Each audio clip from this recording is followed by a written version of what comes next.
Yeah, don't forget that we have Thursday. Based on the most recent assignment on Canvas, if you want to look at other problems, today what we're going to do mostly is talk about square roots and cubic roots. And we have said some stuff about square roots before. I don't think we have really talked about cubic roots. But it's kind of good to do both at the same time for like comparison purposes. So I'll just kind of keep some properties here. I'll kind of like try like stuff that's most important of this. Okay. So let me just start with the square roots because that's something I have said before. Let's like get a bit faster. So let me see, just checking that it's recording.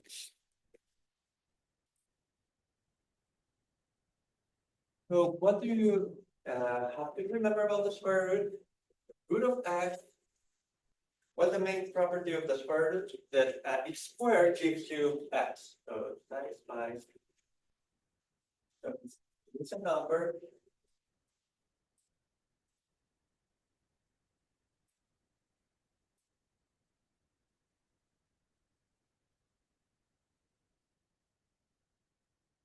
X squared gives you x.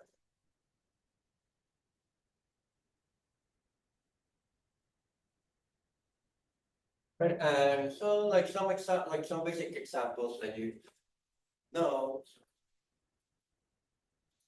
So why root of 25, 5?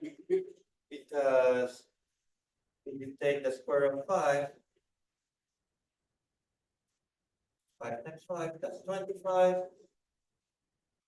And just to give you another one, why is root of 4 2? Because you do 2 squared, that's 2. Yeah, 4. Kind of like the most important thing about square roots, like to remember, you know, if you write the square root, let's just say this way. So this is really important. So the square root should have the property the square root of x times square root of x should give you x. That's one way to rewrite this equation, right? So if you notice, if you remember how the signs work, right? Imagine you didn't know how to find square roots, right? So you say, okay, maybe this number is positive.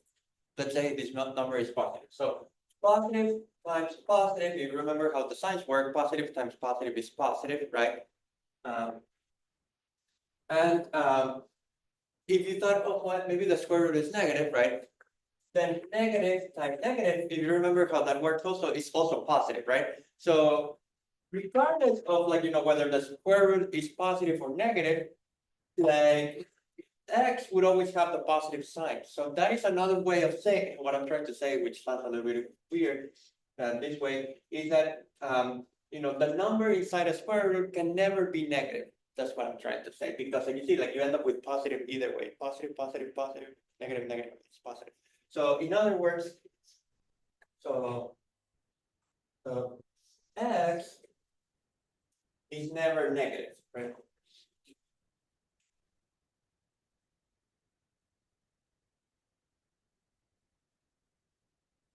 Meaning, the things like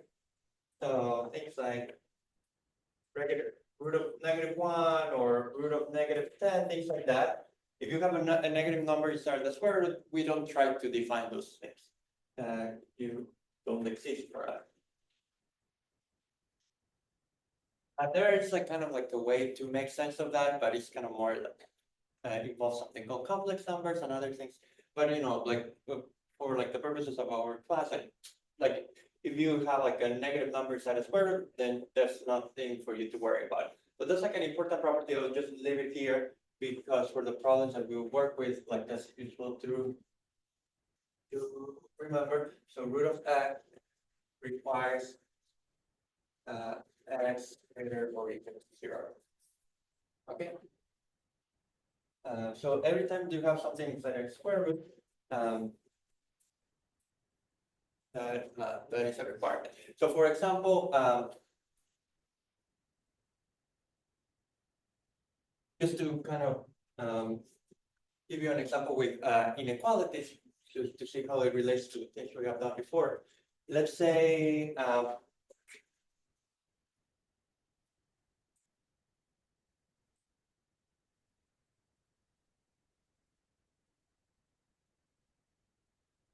imagine that you have something like 4x minus 1, right? Like the square root of 4x minus 1.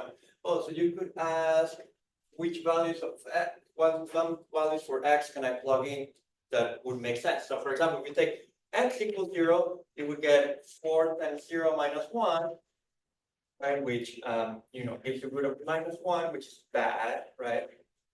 But if you had taken like x equals 1, you would get 4 times 1 minus 1, which is 4 minus 1 is like 3. The root of 3, that's okay because the number is positive. Okay, so there are values of x you can plug in here that would give you an answer that does not make sense, and other values of x that you can plug in here that does give you something that works. So like if I ask you for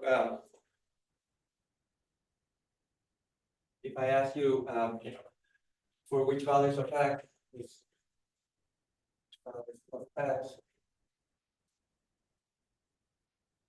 x is root of 4x minus 1 defined.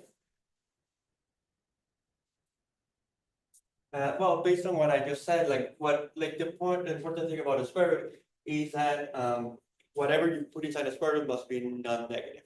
So we need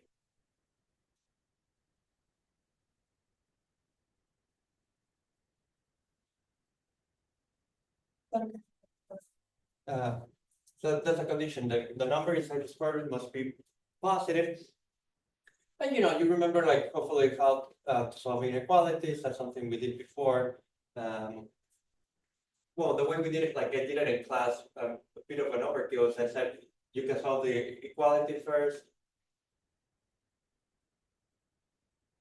That gives you 4x equals 1, which gives you x equals 1/4, right? And then you have 1/4 on the number line, and that kind of splits the line into 2 halves, right? And then you just check which side satisfies it. We know definitely that this side satisfies it because 1 is, for example, this on this side. And this one was okay. So this tells you that this is the right side of the inequality. So here, you would need so for this to make sense. So for root of 4x minus 1, we need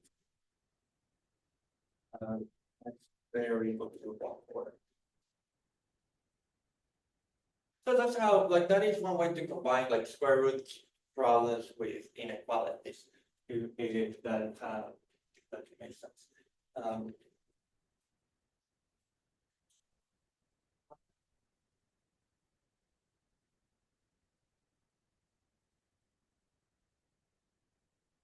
Okay, now just to kind of wrap up the stuff about square roots before telling you about the cubic root stuff.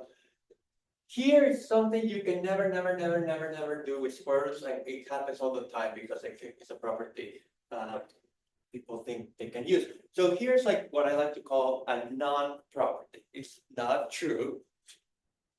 So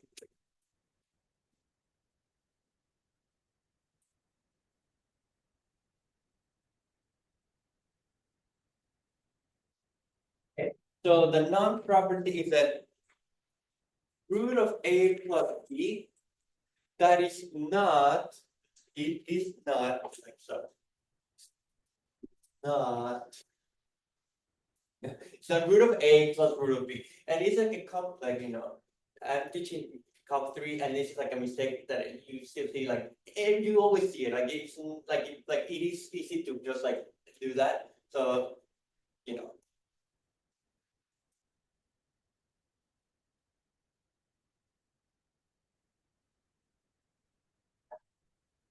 there's something to be afraid, like, that feel bad if it happens, but it is like important to keep it in mind that that's not the same. Like, just to kind of show you, you can kind of do it with some examples to see why it wouldn't work. Like, say for example, let's say I were trying to find root of 13, right? And you think, well, 13, right? 13 is 4 plus 9, right? 13 is 4 plus 9. So if this property were true, right? So if this were true, like, this would be, if you believe in the property, this would be root of 4 plus root of 9, right? But what is root of 4? I think I wrote it before, like, right? Like, that's 2, and root of 9 is 3, right? And so that would give you 5. And so you would be saying, if you could apply the property, right? So you would say, so this would say,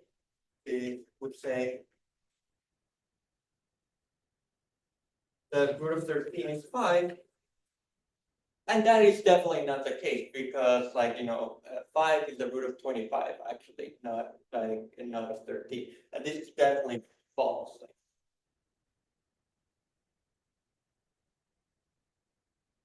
Okay.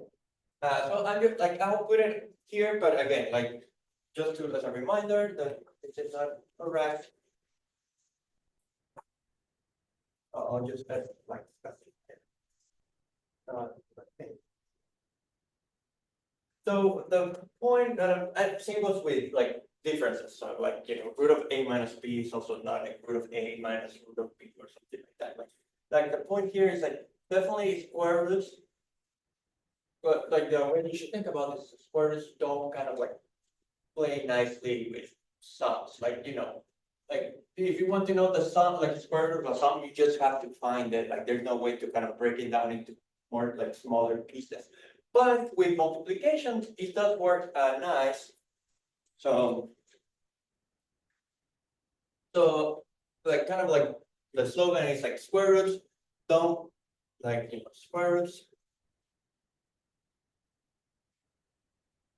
work well with multiplication division, but not like addition subtraction. So with multiplication.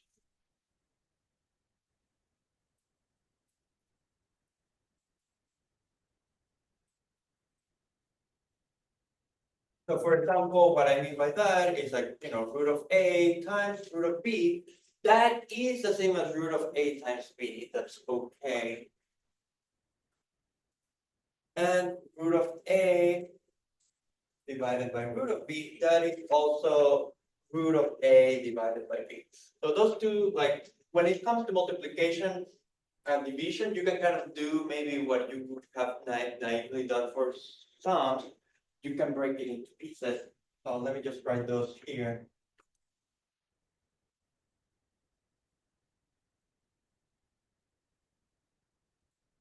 This is fine.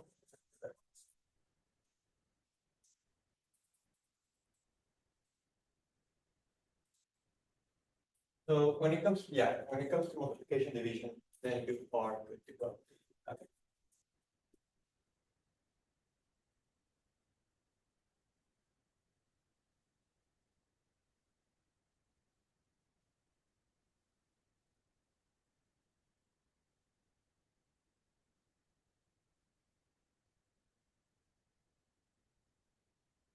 And that is kind of like, when you found square roots, you probably kind of do that without like thinking about it. Like, so for example, what is root of like 100 over 9? That is root of 100 divided by root of 9. Okay, so those are properties that, like you kind of like immediately think about without realizing, oh, I'm actually using this property. But yeah, if I gotta ask, right, if I gotta ask for root of 100 plus 9, then definitely you cannot break that into pieces. So like the only things that you can break into pieces are like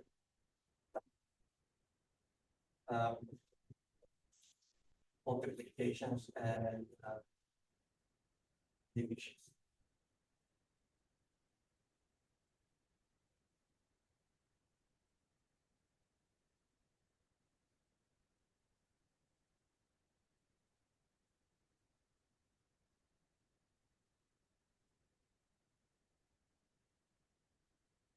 Here's another one which is a little bit more interesting, just to do like the last example about square roots. Here's another example. What is square root of x squared plus 2x plus 1? Okay. What is that equal to? So like okay, it looks like a bit odd if you don't know what x is, because how can you simplify, like, like what are you supposed to do? Like, remember, for example, that I told you that with sums you can definitely not break it into pieces, right? So like, you have to be careful here, right? So what you can do, if you kind of notice that you can factor this out, right? You can factor this out because this is like x plus 1 times x plus 1.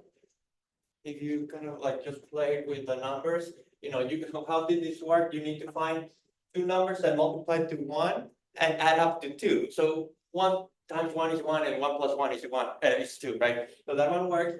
And now this is nice because this gives you root of x plus 1 squared, right?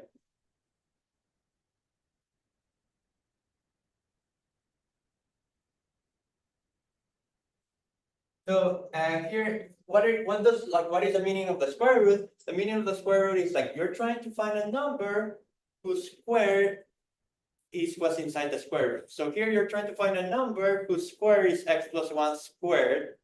So it's almost like sounds circular because it's almost telling you what the answer should be, right? So for example, and this we do have to be a bit careful about this, but I'll write it in a moment. You can say, oh, like x plus 1 seems to work, right? Because if you take x plus 1 squared, that gives you what's inside the square root. And that's kind of like the thing that you have to check. Right? So this has like a good chance of being the correct answer, but there's something that could go wrong here. And essentially, what have like the issue that you could have, is that you could have like this number being negative. Like for example, if x is -10, like this would give you -9, right? And it's just like, given the way you write square roots, when you write like a square root, you always kind of are thinking about the positive solution, the positive square root. So you want this to be always like positive, okay? And so I don't know if I have said it like in class, but like there's a way to always make a number be positive, which is like to use its absolute value. So like the actual answer here is like the absolute value of x plus 1. So here like here, and the vertical lines refer to the absolute value. The absolute value. And that is just to make this number positive, just because like the square root, when you write the square root, you do refer to the positive answer. So this is just to guarantee it becomes positive. Guarantee.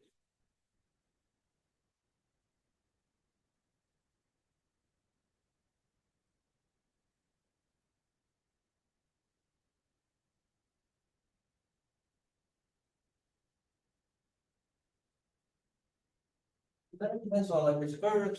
Whenever you write the square root, you do think what the positive solution is. So it is a little bit like in that case, it was a little bit more complicated. Usually, once we have like a number that's positive.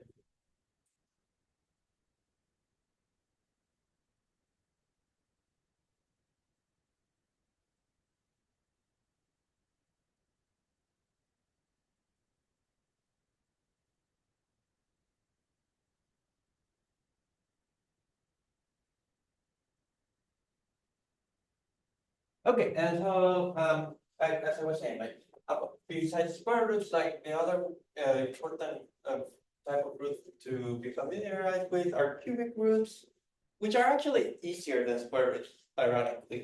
So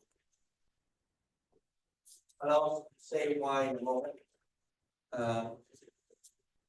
So what do I mean by cubic root of x?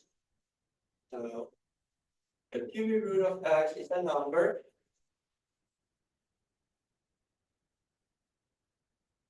that satisfies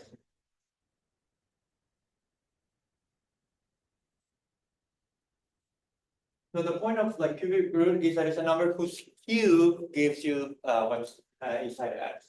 So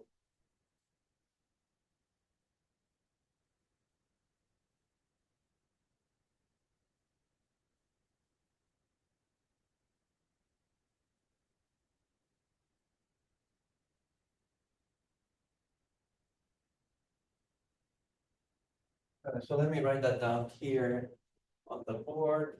I think so yeah, cubic root of x cubed gives you x. Okay, so just to give you like a example, like two quick examples. What is cubic root of a? So like that does take a little bit more of imagination when you are trying to compute it in your head. But the idea is to realize that a is 2 times 2 times 2, right? So that is the same as 2 cubed. Sorry, oops, I need a 3 here. So again, you're trying to find a number whose cube is 2, like it's like 8, but like 2 cubed is 8, so like the cubic root should be 2. Again, since 2 cubed equals 8. And likewise,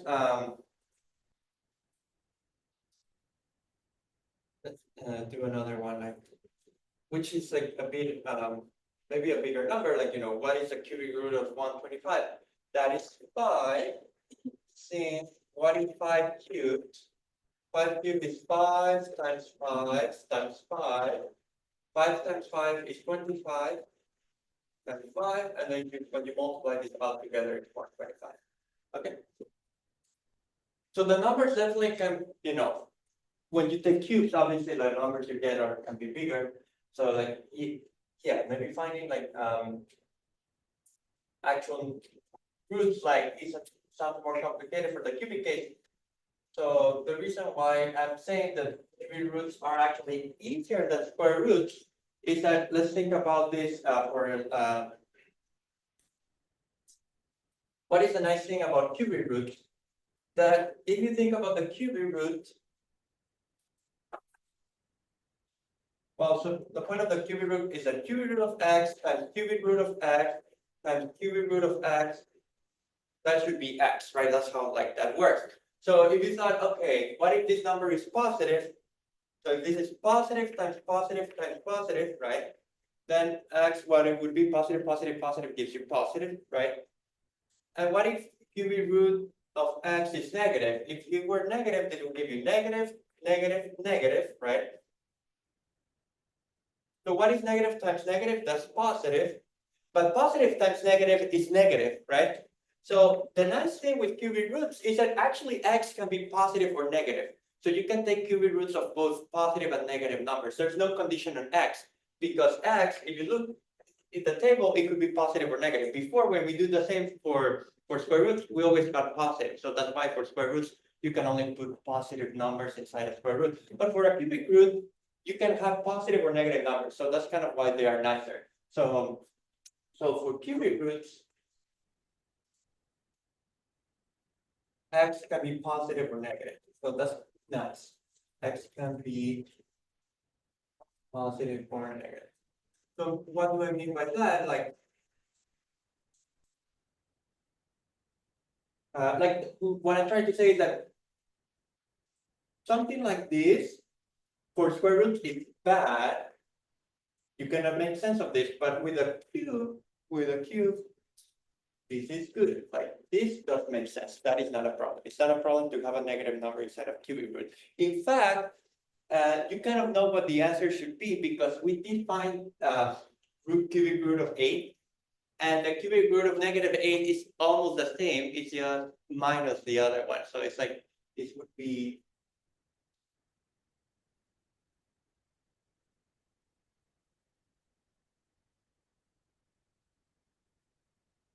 if like that is basically because of this property, which is really useful. Let me put it here, that the cubic root of negative a is negative cubic root of a. So you can take like a minus outside the cubic root, which is a cool thing. Just because of this, like how this sign table signs works, like the minus minus minus gives you minus, like that's why you're allowed to do that. So what that means, right? What that means is that in practice, you can find cubic roots only for like positive numbers, because if you have a negative number, you just like take the minus out and minus whatever you found. Is that making sense? So like in terms of problems, like actually it is a lot easier to handle cubic roots because of that. So it, you don't have to worry about like, I'm putting something inside the square root, like similar to the concerns you could have with square roots, because with square roots, yeah, you can only have not like positive numbers inside of it, but with cubic roots, like it's not a problem.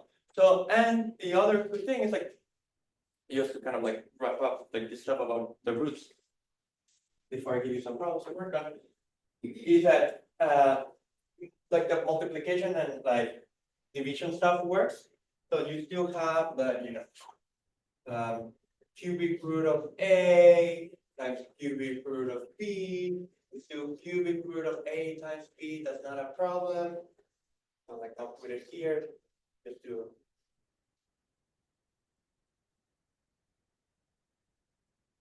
And same goes with division. Cubic root of a divided by b is the same as cubic root of a divided by cubic root of b. That is like, I'm focusing today just like square roots and cubic roots, but that is, these properties of multiplication or division are more or less the same. Are always true for like any type of groups that you could work with. What's still not true, like, and I won't write it here because it's kind of like the same, but it's still not true that like the addition is always bad, no matter which type of roots we're working. So cubic root of a plus b is definitely not cubic root of a plus cubic root of b. Okay, so that is like the only, like, every time you see like a sum, you're kind of like, okay, unfortunate territory, because like there's not good ways to simplify that. Whenever you have multiplications or divisions, then that is kind of okay. You can kind of like play with that. Like when it comes to complications. Okay, so that is kind of like a refresher of like square roots and cubic roots. Now I'll just kind of go through some problems on the board. I still have to create like the assignment for the outlooks, but I'll do it like maybe while you're working on them. Let me just